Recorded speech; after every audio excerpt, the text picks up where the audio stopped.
Good morning. Today, I wanted to draw our attention to just 4 words.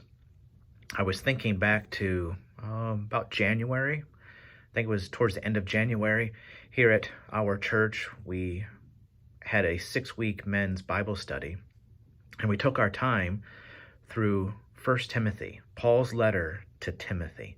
My heart goes out to Timothy, because I think as you read this letter, now there's 2 letters, there's 1 Timothy and 2 Timothy, but as you read 1 Timothy, the things that Paul had to say to Timothy, reminding him about the culture in which he was going to serve, I just kept picturing Timothy's stomach aching, and the ache getting worse and worse and worse, where to the point where Timothy may have been wondering, what did I get myself into?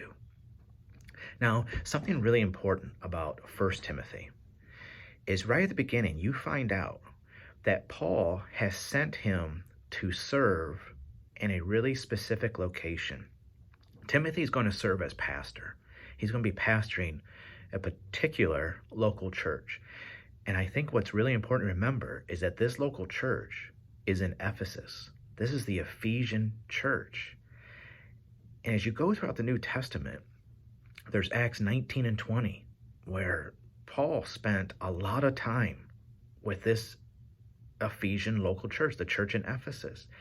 And in Acts 20, that's one of my favorite chapters. Prior to Acts 20, what takes place in Acts 20, Paul has left Ephesus, and he has set sail for another location.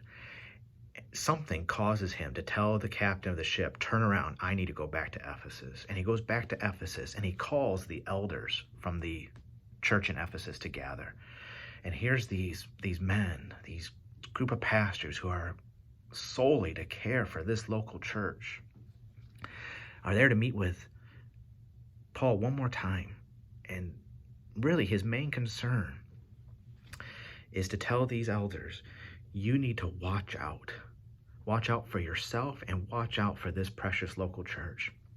For there will be people, wolves in sheep's clothing, that will come and try to devour this church with false teaching.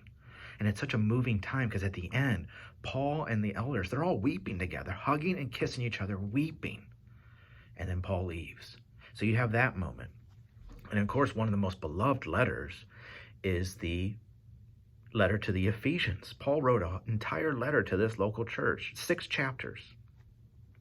Not only that, then there's Timothy, where Paul sent Timothy to go serve this particular local church. And of course, the last time they're mentioned is in the book of Revelation. So this local church, it was pointed out to me this morning, this local church was a rather important local church. Not just to Paul, but there it is in Revelation again. And we meet the pastor. We meet one of the pastors they had, and his name is Timothy. Now, in 1 Timothy, I mentioned to you, there's 4 words I want us to remember today. It's actually my favorite verse in all of 1 Timothy. Now, to give you a big idea of 1 Timothy, the main thrust of it is teaching. Timothy, when it comes to this local church, he describes to him what kind of environment he's going to be pastoring in, what the dangers are, what he'll trying to prepare him what to look out for. But what he keeps coming back to is, Timothy, you really have to focus on the teaching. You really have to focus on the Bible teaching. But my 4 favorite words in the entire letter come at the very end. And it's 1 Timothy chapter 6, verses 20 and 21. Just listen how it starts out. Oh, Timothy. I mean, how do you think that really sounded? That's kind of the problem when we write a letter or write an email. I guess the day that we're living in, when you write an email or a text, you really can't hear the person's voice, can you? And it's good to try to, when you read God's word, what is the tone? Try to wrap your mind around the tone and the emotion. And so when Paul writes, oh, Timothy, how do you think it sounded coming out of his mouth? Oh, Timothy. Oh, Timothy. Guard the deposit entrusted to you. Avoid the irreverent babble and contradictions of what is falsely called knowledge. For by professing it, some have swerved from the faith. Okay, and then here comes my favorite verse in all of 1 Timothy. It's in verse 21. It's the last 4 words of verse 21. Are you ready for it? Grace be with you. Now here's what is so phenomenal. Paul is, I don't want to say wishing grace. He's praying for grace upon, not Timothy. The word you in that verse is plural. So here's this entire letter written to Timothy, and the last 4 words are, grace be with you. And just at looking at you would think he is requesting grace to be upon Timothy. I think in reality, he's actually saying this: grace is with you. As you keep going forward, grace is with you. I'm going to steal a little bit of something from someone. This is a future grace. That Timothy, what lies ahead for you is grace. But it's not just for Timothy. This is also to the church that Timothy is pastoring. Grace be with you, church in Ephesus. And I think the connection is this. Here's all the instruction I've given to your pastor. And here, if he puts this into practice, I want to tell you how it will affect you. Grace will be with you. Isn't that kind of exciting? That the responsibilities that are given to our pastor, given to pastors, how do they affect the local church? Grace be with you. And in the days that lie ahead, grace be with you. And here's what I want to say to Calvary Community Church. As we look forward to reopening here in a couple weeks, physically being back together, what awaits us? And as we live, can we call this uncertain times?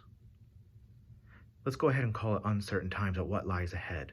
What lies ahead for us as a church family as we live and minister in uncertain times? What lies ahead for us? Grace. As we come back together, as we come back together to enjoy God together, in music, to tell God how much we adore him, in music, to put to music truth, and as we get back together to the public reading of God's word, and as we come back together to pray together, and as we come back together for the teaching of God's word, what awaits us? What awaits the future of Calvary Community Church? It's grace. Grace awaits us. There's a future grace that awaits us. So that's what I want us to do as a church family, to write it down today.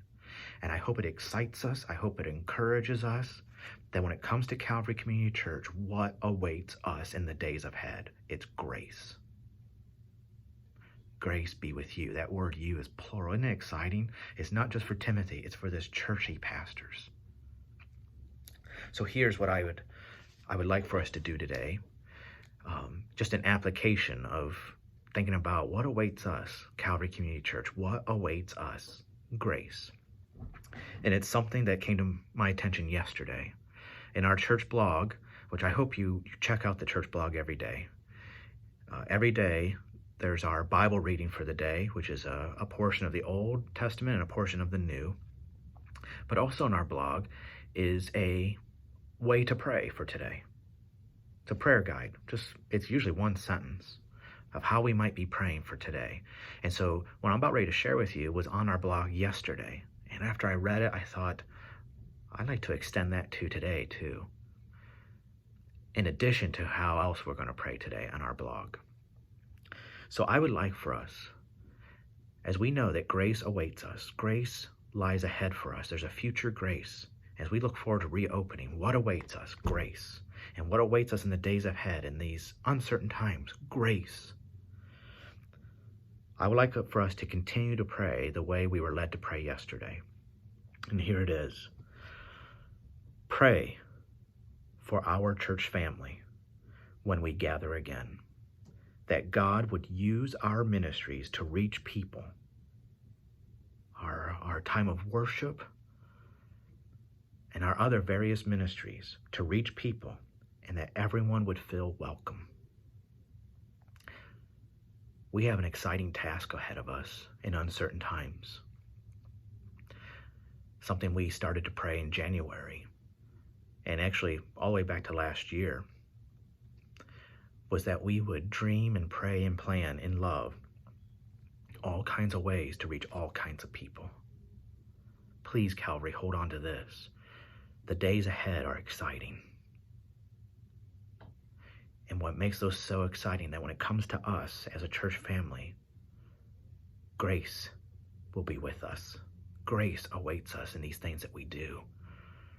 And as we gather again, grace awaits us. And as we wait to gather again, I'm asking you to continue to pray as we were led yesterday. Pray that when we gather again, that God would use our ministries to reach people, to encourage people, to edify people, and that everyone would feel welcome. And here's how I would like to end our devotion this morning. Grace be with you.